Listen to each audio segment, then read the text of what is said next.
যে আমাদের একটা ডিজিটাল প্যারেন্টিং দরকার। জি, তো আমাদের এই ডিজিটাল প্যারেন্টিং এর ক্ষেত্রে একজন প্যারেন্টসের এই ডিজিটাল পলিসিগুলো কি হওয়া উচিত আপনার বলে মনে হয়? খুবই গুরুত্বপূর্ণ। এবং এই জায়গায় আমি দুটো জিনিস বলবো।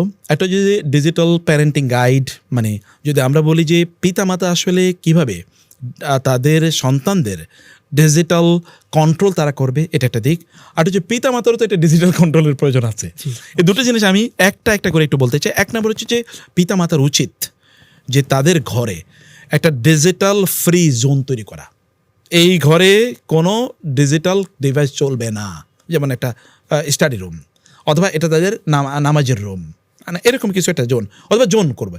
যেমন ধরেন একটা কথা বলি যে dining table digital device free, এখানে কেউ ডিজিটাল ডিভাইস নিয়ে আসতে পারবে না, নিষিদ্ধ। 2 নম্বর হচ্ছে কি বেড, অর্থাৎ যেখানে সে ঘুমাচ্ছে এখানে ডিজিটাল কোনো ডিভাইস চলবে না, এরকম জোন করতে হবে। ডিজিটাল মানে ডিজিটাল ফ্রি টাইম এটা করতে হবে, বা ডিজিটাল ডিভাইস ফ্রি টাইম করতে হবে, অথবা ধরুন ইন্টারনেট ফ্রি, মানে ইন্টারনেট ডিভাইস ফ্রি টাইম করতে হবে। সেটা কি, যেমন ধরেন বলা হচ্ছে যে প্রত্যেক নামাজের আগে আধা ঘন্টা আগে কি হবে না, ইন্টারনেট চলবে না, বাসায় বন্ধ। এবং নামাজের আধা ঘন্টা পর পর্যন্ত ইন্টারনেট চলবে না বা ডিভাইস চলবে না, নিষিদ্ধ। তাহলে দেখেন তো কন্ট্রোল হচ্ছে কিনা। ঘুমের 1 ঘন্টা আগ থেকে মানে কোনো ডিভাইস চলবে না বাসায়, সব বন্ধ অথবা নিষিদ্ধ। এমনকি রাতে কোনো ডিভাইস, যেমন আমি আমার ফ্যামিলি যেটা করি, রাতে কোনো ডিভাইস আমার বাচ্চাদের সামনে থাকতে পারবে না, নেভার। ডিভাইস চাই না আমার সামনে রাখতে হবে। এবং আমি যেটা করি, যেমন গতকাল আমি যেটা করেছি, তাহলে যে আমি কিন্তু ইন্টারনেট বন্ধ করেছি বাসায়, রাতে ইন্টারনেট চালাইতে পারবে না। এখন সেন্ট্রাল কন্ট্রোল যেটাকে বলে, সেন্ট্রাল কন্ট্রোল, এই কন্ট্রোল আমরা করি।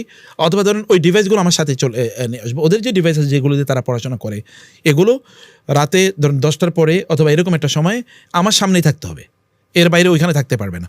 এমনকি যদি বলা হয় যে এগুলোকে তারা দেবে, ওই যে কী বলে না, ওই যে চার্জ দেবে, মানে চার্জিংও আমার চোখের বাইরে হবে না। এটা 3 নম্বর কথা বলছি। 4 নম্বর হচ্ছে সে যখন ডিভাইসগুলো ব্যবহার করে কোথায় ব্যবহার করে। যেমন আমি নিশ্চিত করি তুমি যখন ডিভাইস ব্যবহার করবা আমার হাঁটার পথে এটা থাকতে হবে। তুমি ঘরের কোনো একটা চিপায় কর্নারে এরপরে এটাকে বাঁকা করে এটা ব্যবহার করবা, নেভার। এটা অসম্ভব। আমি দেখবো তুমি কি ব্যবহার করছো।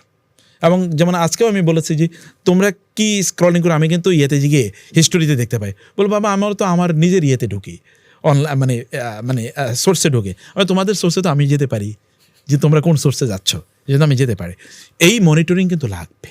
যেমন অটো প্লে সিস্টেম একেবারে বন্ধ করে দিতে হবে, নোটিফিকেশন সিস্টেম বন্ধ করে দিতে হবে। ওদের জন্য বলতে হবে যে তারা কোন কোন সাইটে যেতে পারে, এটার জন্য তাদেরকে মানে পথ নির্দেশ করতে হবে। এবং প্রতিদিন তাদেরকে নিয়ে বসতে হবে, তুমি আজকে কোন কোন সাইটে গিয়েছো, কী কী করেছো বলো।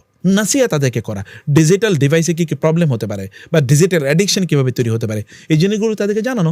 এর যদি পিতামাতা যদি তাদেরকে কোনোভাবে এটা না জানায়, তাহলে তো সত্যিকার অর্থে এরা যখন পথভ্রষ্ট হয়ে যাবে তখন তারা হাহুতাশ করা ছাড়া কোনো আর কাজ থাকবে না। তাদের যেমন অনলাইন ফ্রেন্ড কারা, কম্পিউটারে দেখুন কাছে তারা চ্যাটিং করে, তাদেরকে বলতে হবে কোনো সিক্রেট চ্যাট গ্রুপ থাকতে পারবে না, কোনো প্রাইভেট অ্যাকাউন্ট থাকতে পারবে না, নিষিদ্ধ, এটা থাকতে পারবে না। এটা আমরাই কথা বলি যে তাদেরকে একেবারে অথরিটারিয়ান, ওই যে স্বৈরশাসকের মতো রুল করবে না।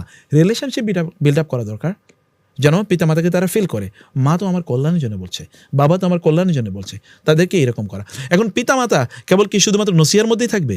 ন, তাহলে পিতামাতাকে রোল মডেলিং করতে হবে। মডেলিং কীভাবে?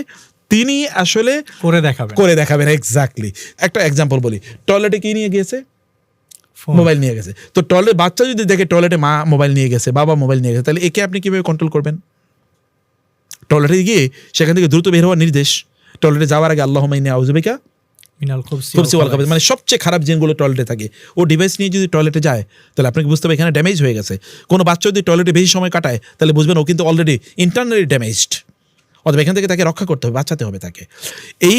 এখানে পিতামাতাকে এই মডেলিংটা করতে হবে। পিতামাতা তারা বেডরুমে যেমন তারা কোনোভাবেই তাদের মোবাইল তারা ব্যবহার করবে না, নিষিদ্ধ।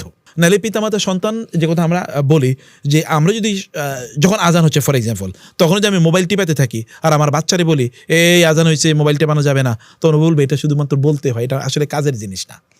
এটা মা বাবারা সবাই বলে, ওরা তখন এটা মনে করে এগুলো বাদ দাও।